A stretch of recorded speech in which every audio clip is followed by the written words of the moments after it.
देखो देखो, एक तरफ ब्रिटेन, एक तरफ इंडिया, ठीक है। अब पूरे डिटेल में इस चीज को हम लोग समझेंगे।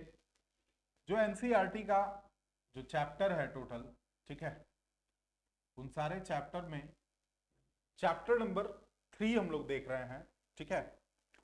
चैप्टर नंबर 3 देख रहे हैं, हिस्ट्री का, क्लास 8। ओके।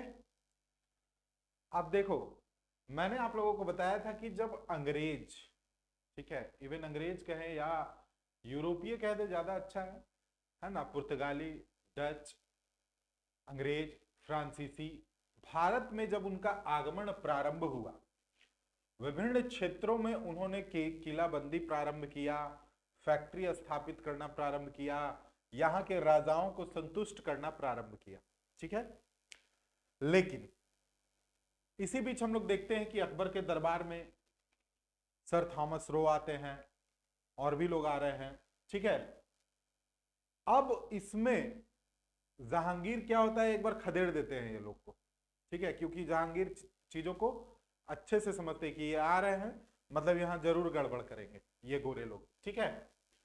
तो कहानी जब आप लोगों को पिछले क्लास में इसका हम पूरा डिटेल में बताया है, अब कहानी क्या बनेगा, अब परिवर्तन क्या आएगा, उसके बारे में देखना, ठीक है। अंग्रेजों का भारत में जो ट्रेड है, व्यापार है,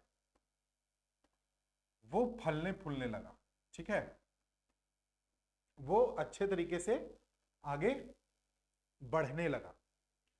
अब ट्रेड के बाद इनका जो अगला टारगेट था, भारत में, पूरे भारत में, है ना, बहुत सारे युद्ध हुए। प्रथम आंग्ल मैसूर युद्ध हुआ जो कि चलते रहा, फिर मराठाओं के साथ युद्ध हुआ, सिखों के साथ युद्ध हुआ, बर्मा के साथ युद्ध हुआ, अफगान युद्ध हुआ, ठीक है। लेकिन अंग्रेजों ने व्यापारिक गतिविधि के बाद एक कदम आगे बढ़ के अपने युद्ध नीति, कूटनीति कह सकते हैं, प्लस अपनी जो नीति थी जिसमें कि सहायक संधि और हड़प नीति, इसके माध्यम से बहुत हद तक संपूर्ण भारत पर इसने कब्जा अपना जमा लिया था।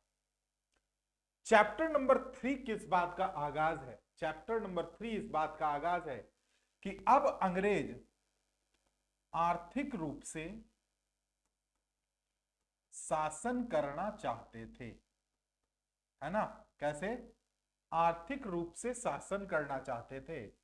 और आर्थिक रूप से शासन करने का मतलब है या तो आप अपना रुपया चला दें, ठीक है, अपने जो आपका क्षेत्र है उसमें अपना रुपया चला दें, आप टैक्स सिस्टम लगा दें। इसी संदर्भ में भारत में 3 सिस्टम लगाए गए टैक्स के, ठीक है। अस्थाई बंदोबस्त अंग्रेजों के द्वारा, अस्थाई बंदोबस्त, है ना, रैयतवाड़ी, और एक बताओ कमेंट में, महालवाड़ी। अलग अलग समय में अलग अलग ऑफिसर्स के द्वारा लगाया गया। इस सिस्टम को इंपोज करने के बाद, इस टैक्स सिस्टम को लाने के बाद भारत में ग्रामीण क्षेत्र में शासन प्रारंभ हो गया। ग्रामीण क्षेत्र में शासन प्रारंभ हो गया अंग्रेजों का। ग्रामीण क्षेत्र में जो ये शासन कर रहे हैं, पूरा टैक्स का कलेक्शन आने लगा अंग्रेजों के हाथों में, ठीक है, जो स्वामी बन बैठे थे अब तक। वर्तमान में इसी टैक्स सिस्टम के बारे में संपूर्ण डिटेल में हम लोग पढ़ेंगे, जो इंपॉर्टेंट की होगा उसको हम लोग जानेंगे, ठीक है। ऑल क्लियर है सारे बच्चों का? इसलिए बहुत ध्यान से देखना। और ये जो टैक्स सिस्टम आया, ठीक है। इसमें उद्देश्य छुपा हुआ था अधिक से अधिक टैक्स का कलेक्शन करना। ठीक है। तो ब्रिटिश भारत में जो टैक्स का सिस्टम इंपोज किया गया, उद्देश्य है अधिक से अधिक टैक्स का कलेक्शन करना, अपने साम्राज्य का विस्तार करना। तो पहला उसमें है अस्थाई बंदोबस्त 1793। सबसे पहला है अस्थाई बंदोबस्त 1793। इसे और क्या कहते हैं? Permanent settlement. क्या बोल रहे हैं? Permanent settlement. इसे किसके द्वारा लाया गया? ठीक है, ये पूछता है। प्रस्तावक कौन थे इसके? प्रस्तावक कौन थे? याद रखना, लॉर्ड कॉर्नवालिस। क्या हो जाएगा? Lord Cornwallis. ठीक है। परमानेंट सेटलमेंट, प्रभावित क्षेत्र की अगर बात की जाएगी तो याद रखना बंगाल, बिहार, उड़ीसा प्रभावित क्षेत्र। प्रभावित क्षेत्र अगर पूछेगा तो बंगाल, बिहार, उड़ीसा। ये वर्तमान में इसलिए क्लासिफाइड करके यहां पे लिखा हुआ है क्योंकि उस समय 1793 में ये भूभाग एक था। वर्तमान में प्रशासनिक स्तर पे दोनों तीनों अलग अलग स्टेट के रूप में स्थापित है। इसमें जो इसका विशेषता है वो इंपॉर्टेंट है। इसकी जो विशेषता है वो इंपॉर्टेंट है। ठीक है, सारे बच्चे लाइव सेशन में हैं। इसकी विशेषता के विषय में लिख लो। ठीक है, जो इंपॉर्टेंट है।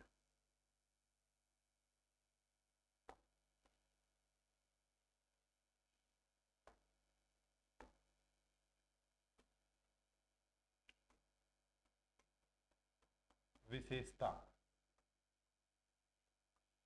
यहां पर हम तीन विशेषता के बारे में बात करेंगे। ठीक है, क्या कमेंट आ रहा है?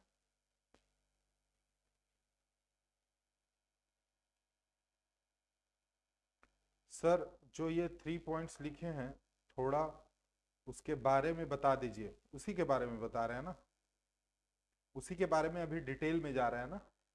स्थायी बंदोबस्त अभी पॉइंट जो उठाए हैं उसको अभी डिटेल में बताएंगे। विशेषता पहला था कि जमींदारों को, देखो इसका प्रथम विशेषता है कि जो जमींदार है, ठीक है,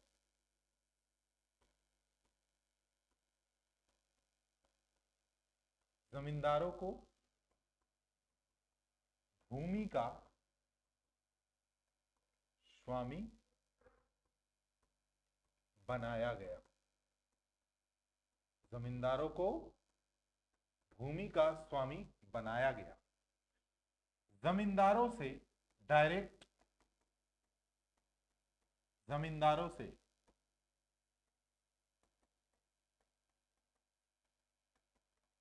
टैक्स वसूली का कार्य किया गया। और ये जमींदार किससे लेते थे? किसानों से लेते थे। किससे लेते थे? किसानों से। तो किसानों से कर वसूलने की जिम्मेदारी किसको दी गई? जमींदारों को। ठीक है, तो यहां लिख सकते हैं पॉइंट, किसानों से कर वसूलने की जिम्मा किसको दिया गया? जमींदारों को। क्लियर?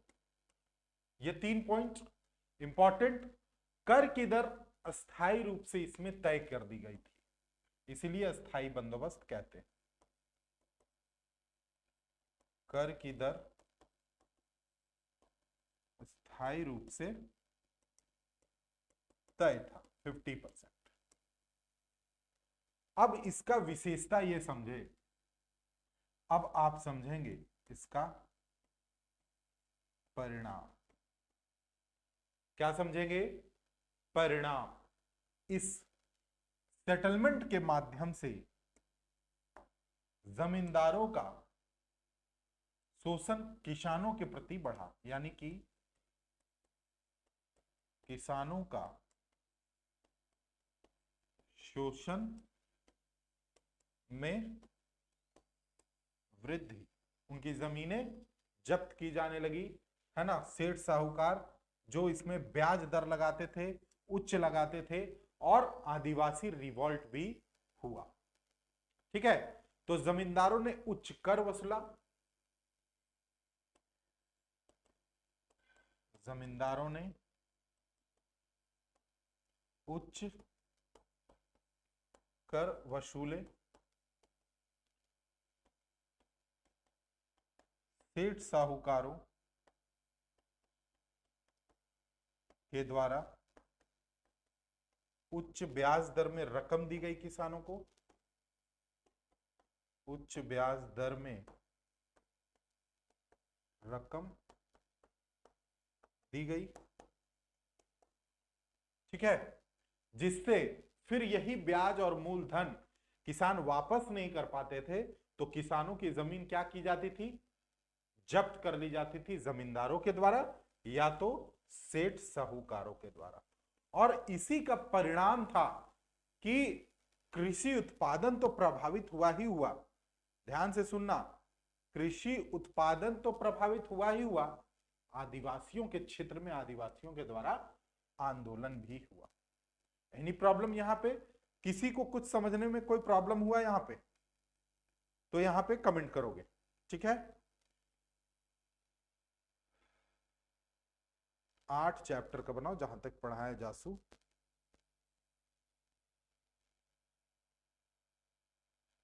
अच्छा ठीक है, ठीक है।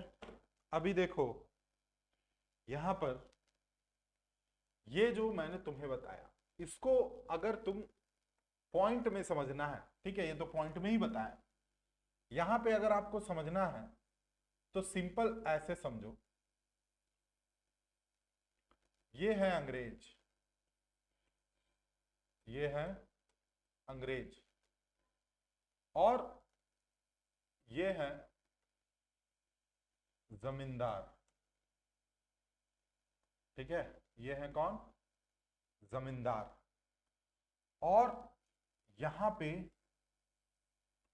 ये है बेचारा एक किसान, थका हारा किसान, है ना, मुंह में छाले पड़े, थका हुआ एक किसान। अब यहां पर 3 लोगों की भूमिका है इस पूरे सिस्टम में।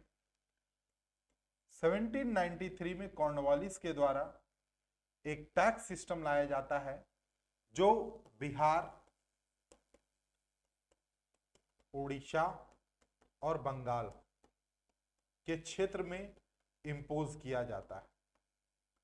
और इस क्षेत्र के जो किसान हैं, अंग्रेजों को कोई मतलब नहीं होता है किसानों से। अंग्रेज सारा भूमि का स्वामी बनाते हैं किसे? जमींदारों को। और ये जमींदार टैक्स की वसूली करते हैं किससे? किसानों से। और टैक्स की मोटी रकम वसूल करने के बाद इसमें से पतली रकम देते हैं किसको? अंग्रेजों को। लेकिन क्या ये सिस्टम से इसकी जो परिणाम थी वो क्या थी? परिणाम निकला कि किसानों का शोषण प्रारंभ हो गया, किसानों का शोषण प्रारंभ हो गया। किसानों के द्वारा, आदिवासियों के द्वारा विद्रोह भी किए गए, ठीक है, रिवॉल्ट भी हुआ इस चीज को लेकर। ठीक है, कृषि का जो उत्पादन था, कृषि का जो उत्पादन था उसमें कमी आई। किसानों का जो जमीन था वो अन्य के हाथों में चला गया, जैसे सेठ साहूकार, जमींदार। ठीक है, तो किसानों की स्थिति दयनीय होती चली गई। ठीक है, अब जो यहां तक कोई प्रॉब्लम, अस्थाई बंदोबस्त। अब आपका अगला आएगा, अब सारा ये ग्रामीण चल रहा है, प्रॉब्लम नहीं है इसमें। ठीक है, सारा एक ग्रामीण शासन का गतिविधि चल रहा है। ठीक है, अब चलो अगला है रैयतवाड़ी प्रणाली 1820। दूसरा है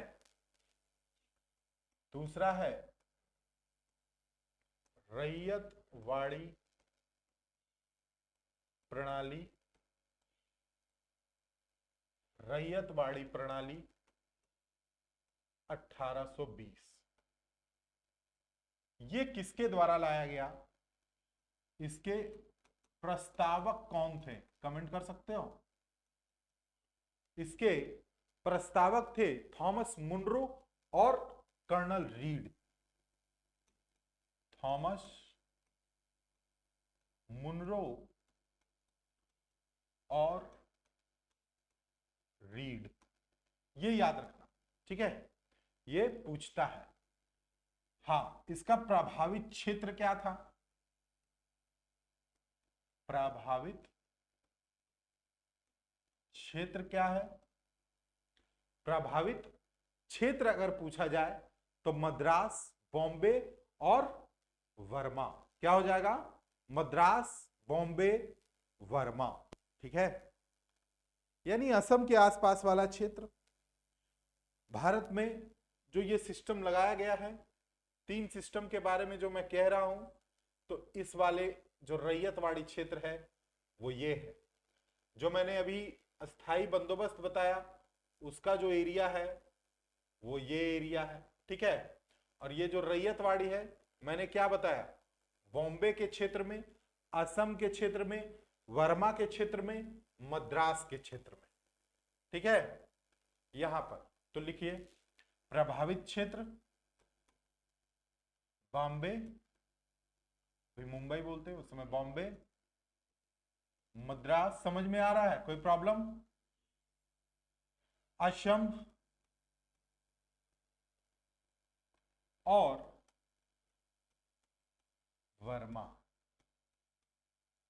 अब इसकी विशेषता क्या थी, है ना, इस सिस्टम की विशेषता क्या थी,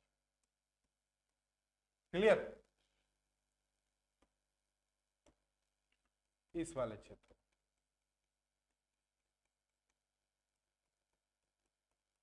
रैयतवाड़ी। ठीक है, इस वाले क्षेत्र में जो व्हाइट है, क्या लगाया गया, अस्थाई बंदोबस्त, परमानेंट सेटलमेंट। ठीक है, अब इसकी विशेषता, एक अच्छी बात इसमें यह थी कि जो टैक्स था सीधे किसान सरकार को देती थी या देते थे। ठीक है, और किसान को ही बोला जाता था रैयत, इसीलिए इसको बोला गया रैयतवाड़ी प्रणाली। ठीक है, इसकी विशेषता थी कि इसमें जमींदारी व्यवस्था समाप्त कर दी गई, यानी जमींदारी व्यवस्था इसमें देखने को नहीं मिला। टैक्स का जो सिस्टम था, ठीक है, टैक्स कितना देना था, 50% इसमें तय किया गया। अलग अलग क्षेत्र में अलग अलग था, लेकिन 50% तय किया गया, जहां पे अच्छा रेवेन्यू का सोर्स था। ठीक है, और जहां पर रेवेन्यू ठीक ठाक नहीं आता था वहां 33%। वर्मा को वर्तमान में क्या कहते हैं, वर्मा को वर्तमान में कहते हैं म्यांमार। क्या बोलते हैं, म्यांमार बोलते हैं। ठीक है,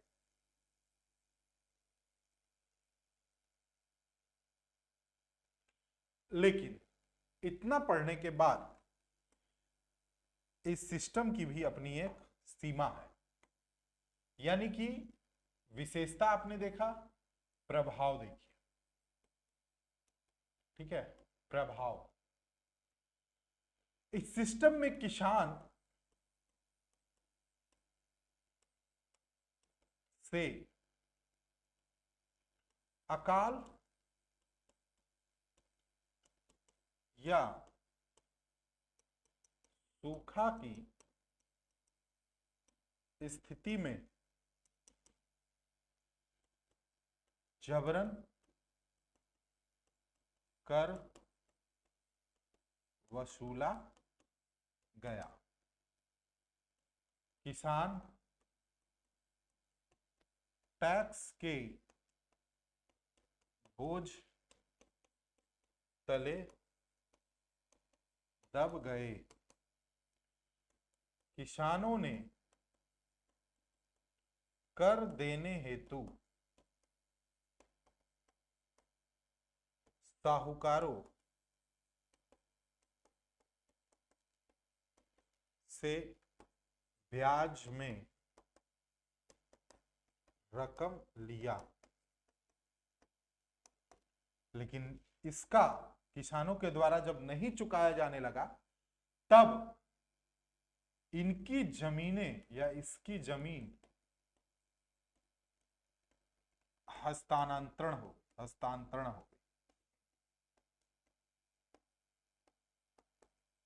किसे? सेठ साहूकारों को। तो ये भी सिस्टम का अपना एक ड्रॉबैक्स नजर आता है, लेकिन इसमें एक चीज ये था कि जो जमींदारी व्यवस्था था वो खत्म कर दिया गया था, ठीक है। 33% लगता था असिंचित क्षेत्र में, जहां पे पानी का सुविधा नहीं था, सिंचाई का सुविधा नहीं था, असिंचित क्षेत्र, ठीक है। ये कंप्लीट आपका हुआ क्या? ये कंप्लीट हुआ आपका क्या? रैयतवाड़ी प्रणाली। क्लियर है? Any problem? Any problem? Class ऐसे ही आपकी चले या फिर पीडीएफ डायरेक्ट लगा दूं? बताओ, ऐसे याद हो जाएगा आप लोगों को क्या? बताइए आप लोग, एप्लीकेशन में जितने लोग देख रहे हैं। अब यहां आएगा महालवाड़ी प्रणाली, थर्ड।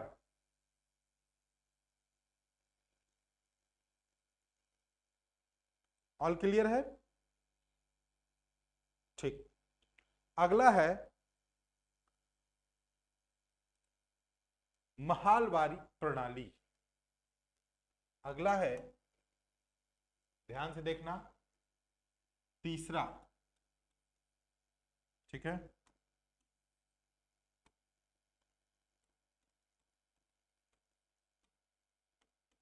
महालवाड़ी या वाड़ी प्रणाली, ठीक है। पंजाब के क्षेत्र में इसे लगाया गया। इसके प्रस्तावक कौन है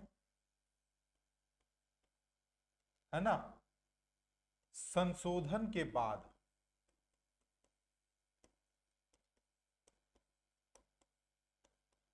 1833 में William Bentinck, Lord William Bentinck, याद रखना। लेकिन उससे पहले प्रारंभ में किसे के द्वारा लगाया गया? Holt Mackenzie. किसके द्वारा? Holt Mackenzie 1820। कब लगाया गया? 1820 या 22, ठीक है। कौन सा क्षेत्र? पंजाब, अवध, मध्य भारत, गंगा का क्षेत्र, ठीक है। तो हॉल्ट मैकेंजी 1820-22। प्रभावित क्षेत्र, प्रभावित क्षेत्र कौन सा हो जाएगा? अवध, लखनऊ वाला क्षेत्र, पंजाब है ना, पश्चिमी प्रांत, गंगा क्षेत्र। ये क्षेत्र इसका प्रभावित क्षेत्र है। ठीक है, क्लियर? यहां पे समझ में आ रहा है? जो पॉइंट दे रहे हैं वो सब सारा A to Z आप लोगों को नोट डाउन करते जाना है कॉपी में। ठीक है, कमेंट करते रहिए, मैं देख रहा हूं। इसकी विशेषता क्या है? तो इसमें गांव की जो भूमि है उसको इकाई मानकर टैक्स लगाया गया। विशेषता लिखना, विशेषता।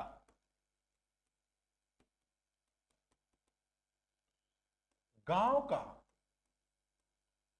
भूमि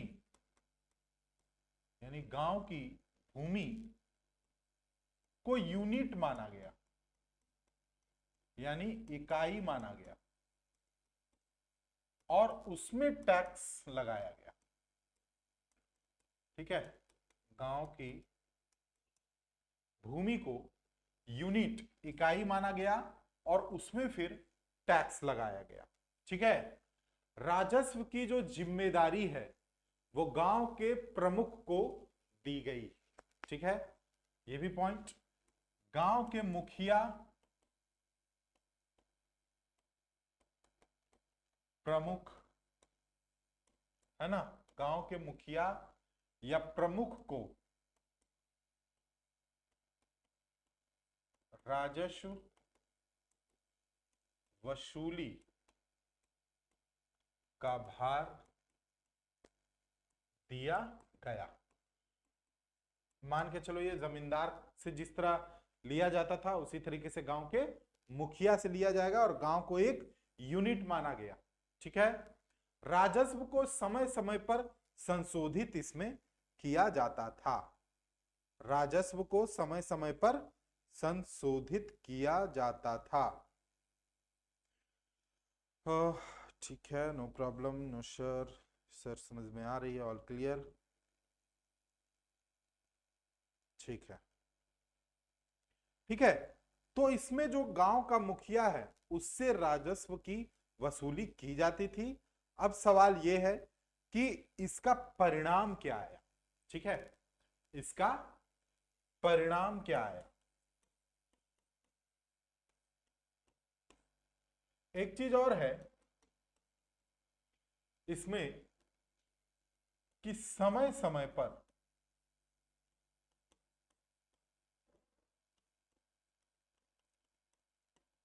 टैक्स की दर में सुधार किया जाता था। सुधार को बदलाव से भी समझ सकते हो। ठीक है, इसका प्रभाव क्या पड़ा, इसका परिणाम क्या पड़ा? किसानों की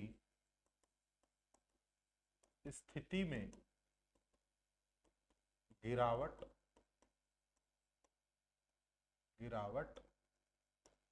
आई। किसानों की स्थिति में गिरावट आई। किसानों को सूखे, अकाल की स्थिति में भी टैक्स देना पड़ता था। ये 22 ही समझना, ठीक है, 1822, 20 नहीं, 1822। क्लियर है? ठीक है, भूमि की उत्पादकता कम थी, भूमि की उत्पादकता कम थी, लेकिन उसके बावजूद टैक्स दिया जाता था, जिससे कि यहां पर भी जो इनका जमीन है किसान का वो जब्त किया जाने लगा। टैक्स नहीं दीजिएगा, जब्त किया जाएगा, जाने लगा। क्लियर? ये परिणाम में लिखना 3 सिस्टम इंपॉर्टेंट था, तुम लोगों को अभी मैंने यहां बताया। अब ध्यान से समझो, अब ध्यान से समझना। एनसीईआरटी में जो डिजाइन किया गया है इसी तरीके से किया गया है। शुरू में तुमको बताएं अंग्रेज कैसे भारत आते हैं। शुरू में आप लोगों को बताएं अंग्रेज कैसे भारत आते हैं। आपस में बातचीत करते हैं कि राजा को कैसे खुश किया जाए। ठीक है, अंग्रेज आए, राजा से बातचीत किए, उनके कर्मचारियों को ठगने का काम किए, उनके दरबारियों को ठगने का काम किए, धीरे धीरे फूट पाट के क्या किए, पूरे क्षेत्र पे धीरे धीरे अपना कब्जा जमाने लगे, किला विला बनाने लगे, फैक्ट्री वैक्ट्री स्थापित होने लगी। यहां तक तो ठीक था। 3 टैक्स का सिस्टम लाते हैं। अभी देखो कोई आंदोलन वगैरह कुछ नहीं हो रहा है, अभी शांति से सब कुछ चल रहा है, लेकिन ये 3 आर्थिक गतिविधि अंग्रेजों का भारत को स्वतंत्रता की ओर ले जाएगा, धीरे धीरे जाएगा। अभी तो स्टार्ट ही हुआ है। 1822 में हम लोग अभी पहुंचे, 1947, लगभग 120 साल के बाद आजादी मिलेगी। लेकिन इस सिस्टम के तुरंत 20 से 25 साल के बाद 1857 का क्रांति हो जाएगा। ठीक है, ये जो टैक्स का सिस्टम इन्होंने लाया, ये गांव पे शासन करने के लिए लाया, ग्रामीण क्षेत्र में शासन। जो एनसीईआरटी का चैप्टर 3 का तुम देखना, हेडिंग भी यही लिखा हुआ है। और जब उसको बहुत ध्यान से पढ़ोगे क्लास 8 का, तो उसमें तुम पाओगे कि पूरा पढ़ने के बाद कंसेप्ट यही था कि यहां कुछ लोग हैं, जिसमें कार्नवालिस का नाम है, हॉल्ड मैकेंजी का नाम है, विलियम बेंटिंग का नाम है, रीड का नाम है। ठीक है, ये सब मिल करके एक सिस्टम को डिजाइन कर रहे हैं कि यहाँ पे टैक्स सिस्टम जो है वो कैसे इंपोज किया जाए। और इस टैक्स सिस्टम में वो डायरेक्ट सामने नहीं आ रहे हैं, केवल एक सिस्टम में सामने आए हैं, रैयतवाड़ी वाला में। उसका भी कॉन्सेप्ट बहुत अच्छे से तुम लोग समझोगे कि क्यों वहां पे वो सामने आते हैं। देखो ध्यान से, इस वाले में वो इस क्षेत्र में जमींदार को क्या कर रहे हैं, बना रहे मोहरा, जमींदार के थ्रू ले रहे। लेकिन बाद में तुम देखोगे इस वाले एरिया में ये सीधा सीधा रैयतवाड़ी प्रणाली को लेके आ रहे। क्यों? इस क्षेत्र से टैक्स का कलेक्शन थोड़ा कम है। यहां जान रहे हैं अगर हम डायरेक्ट जाएंगे किसानों के मध्य, ठीक है, तो हमें उतना प्रभाव नहीं पड़ेगा। लेकिन अगर हम अस्थाई बंदोबस्त में डायरेक्ट चले जाएंगे किसानों के पास, बोलेंगे पैसा दो, तो हो सकता है किसान और अंग्रेज आपस में लड़ जाए, है ना। इसीलिए बीच में एक एजेंट लाओ, किसको, जमींदार को, और जमींदार के थ्रू सारा कलेक्शन करो। जमींदार और किसान लड़े और आपस में समझे मुझे टैक्स पैसा से मतलब, समझे बात को। और इस क्षेत्र में ज्यादा कलेक्शन भी होता था। यही कार्य देखो इस वाले भी क्षेत्र में किया इसने, ठीक है, महालवारी में। इसमें भी इसने क्या किया, गांव के मुखिया को, पूरे गांव को यूनिट बना दिया। मान लो तुम्हारा गांव एक यूनिट है, वहां के मुखिया को बोल दिया तुम हमको टैक्स देगा, हम डायरेक्ट नहीं जाएंगे। और कौन वाला क्षेत्र है, अवध पंजाब, ठीक है, अवध पंजाब पश्चिमी प्रांत गंगा क्षेत्र, यहां से टैक्स ज्यादा आता था। तो जहां पे किसान की संख्या कम थी वहां ये लोग डायरेक्ट जाके अंग्रेजों में खड़ा हो, और जहां पे अधिक रेवेन्यू का सोर्स था वहां एजेंट खड़ा कर दिया। क्लियर हुआ ये सारा पॉइंट? क्लियर हुआ? ठगना का मतलब लूटना होगा। ठगने का मतलब हो गया कि ठग ऑफ हिंदुस्तान एक मूवी भी आई थी, बताओ इसको। ठगने का मतलब हम समझाएं, मतलब बेवकूफ बनाना। ठीक है, अब इसमें एक डायग्राम तुम लोगों को बनाएंगे यहां पे। वो डायग्राम मुख्य रूप से आप लोगों को बना लेना है। ठीक है, एक डायग्राम बता रहे हैं, या कहो एक चार्ट। ये चार्ट आप लोगों को बना लेना है। ठीक है, यहां पे लिखेंगे हम लोग विषय, क्या विषय, ठीक है। चलो सेव,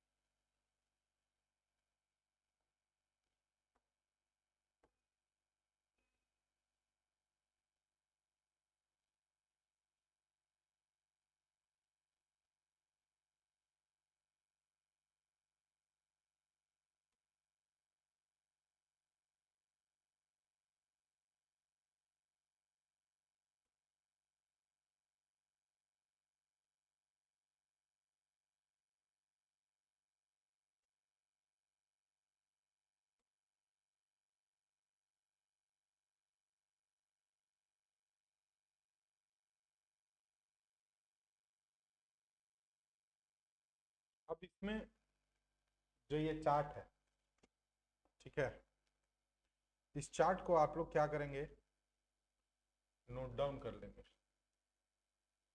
ठीक है, जो यहां पे मैं दिखा रहा हूं। क्यों भाई तुम क्यों मिल जाते हो?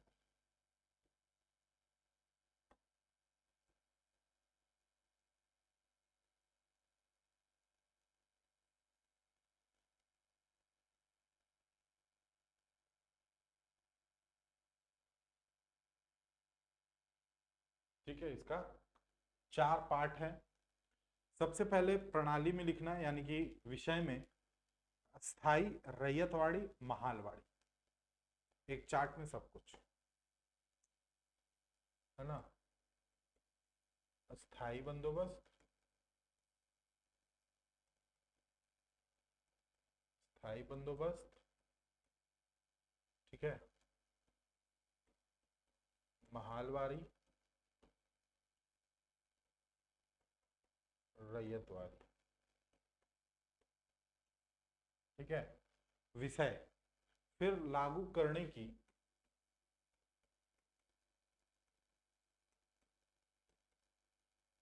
तिथि, लागू करने की तिथि, ठीक है, अस्थाई बंदोबस्त 1793 ईस्वी लॉर्ड कॉर्नवालिस के द्वारा।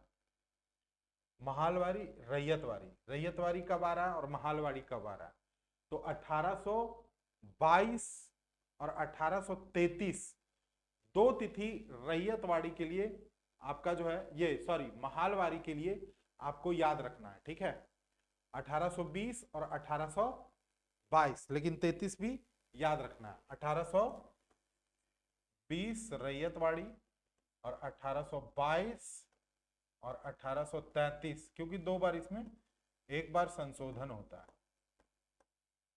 लॉर्ड विलियम बेंटिक के द्वारा। क्षेत्र कमेंट करोगे, अस्थाई बंदोबस्त का क्षेत्र कौन सा था, अस्थाई बंदोबस्त का क्षेत्र कौन सा था, बंगाल, बिहार, उड़ीसा, है ना। महालवाड़ी का देखोगे तो पंजाब,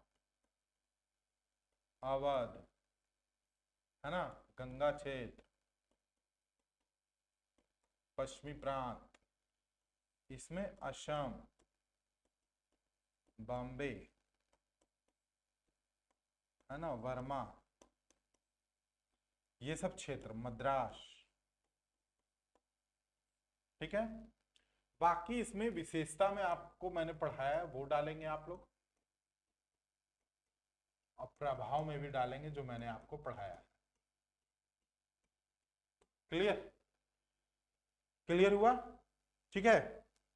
मालिक, जैसे अगर देखोगे विशेषता में, तो स्थायी बंदोबस्त में मालिक जमींदार, महालवाड़ी में मुखिया या प्रमुख, रैयतवाड़ी में स्वयं किसान, है ना,